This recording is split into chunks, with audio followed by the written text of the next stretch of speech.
G'day YouTube, Warbles on a lot here with another clip in the series of the SunFoil 5th prototype construction sequence.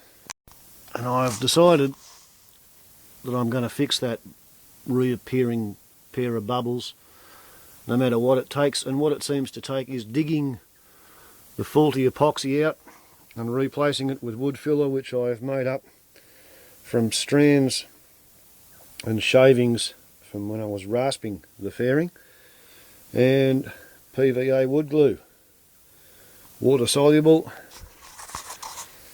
So I'm going to pack that in there and wait for it to dry and then sand it back and then paint it after that. Okay, so it sort of looks like that in the middle stages, and that's what it looks like after packing the fibres in there and giving it a final pressurised bit of glue over the top.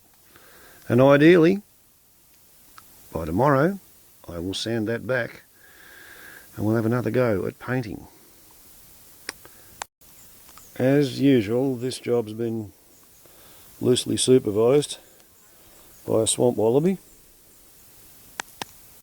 and now that I've stopped trying to paint over the mistake without fixing it, maybe the paint job will go happily, properly from now on. It would be nice. Ciao.